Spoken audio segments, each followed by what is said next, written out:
maraming trabaho si Dada today. Kasi, ibabalik niya yung bed na sira.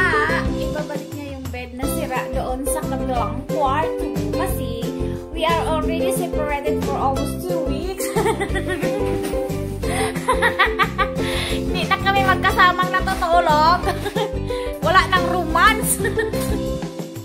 Looy na kay si Inday ba di Inday? Giughan.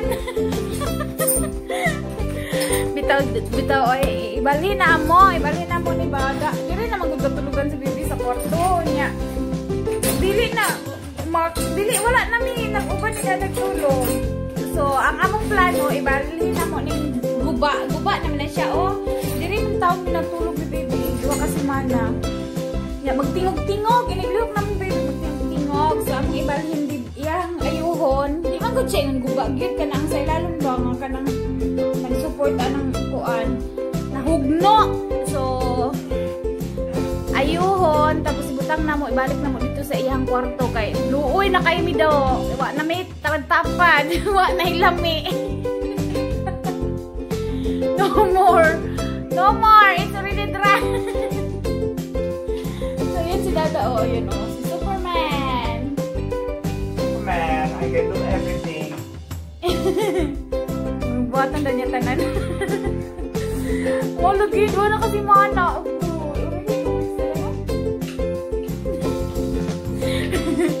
So atong tanan niyang update sa atong guba nga bed. Gubutos ba ano tanong like mosquito. Want the screw? Si Anybody want the screw? Yeah, I get the first one already. Sa tanan na to niya guys kung unsay resulta ani ha. Hi guys, ikapoy ko. Kay sige balhin ang kuan na kapti ba katong bed dito nga guba. I fix ni Dada tapos gitang na mo diri sa kwarto na mo. So, wala pa naman pero at least na sit na. Wala na magbutang ang base kay kuan kanang nabawog yun siya sa ilalong sa tunga nabawog so butangan tayo na mo kanan kahoy para dili siya mo para dili siya mo bawog ang plywood.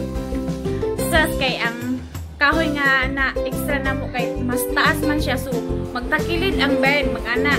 So wala na magibutang ang base pero katong sa iyang uluhan katong sa uluhan sa bed naa diri na magibutang na diha nara siya gibutangan ako ang mga daan nga mga dulaan nga iyang ganahan sa una akong gibalik kay ang mga katong mga gagmay bitaw mga ligo mga ana gipanghatag namo kay iyang kaunon. So among ang gibili namo mga stock toys lang katong mga dagko katong iyang mga favorite so karon na diri ang bed. So duha ka mattress nasa salub wala na namo butangi og kuan wala na namo butangi og katong base kay wa man di man magsilbi kay magbawbawg man siya ya saba kayo. So nana okay na nag-uban na pud mi sa ka kwarto. Pero si baby i-train na muna siya matulog dito sa isa ka kwarto kada gabi tapos kumubalhin siya di na siya bed diri no. So muna so kani akong gibutangan ani kay kuan kanang mag-ambak dito siya magpakong humok so kanina lang kasi magpintal mahal ang pintal. So kanina lang ibutang kay pila lang ni 195 lang palit ani kantanan. So mas barato kay sa pintal. Bed dahil niya ang daan na mga bed sa una ibalik na mo dira ba na gud ni siya pero pamata pa mo lang palit kay kandada nga bed kandada nga bed sa mosquito net. So mong kwarto na puno mosquito net.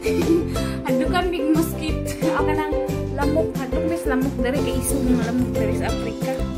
So mo na ni ang bed ni Dada ang bed so dito balkon tapos mo ni bed adwa na kasi mana wala yun ni nagtapad nga ugahan na so mana nga mong i-fix karon sa baby at least na mauban na mo siya kumubalhin sa kwarto.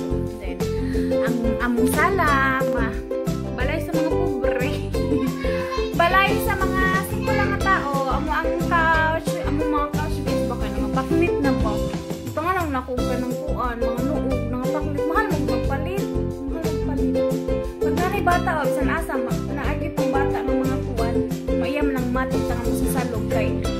Hindi na may bita sa salog kay bugnaw. Gahi kay ang salog. Sige siya ka pakong. Then sa pingas kwarto imo na lang namong storage room na dito. Yeah. Ibutangan na mo ka ng kuan. Yeah, hang ana mga hinay-hay.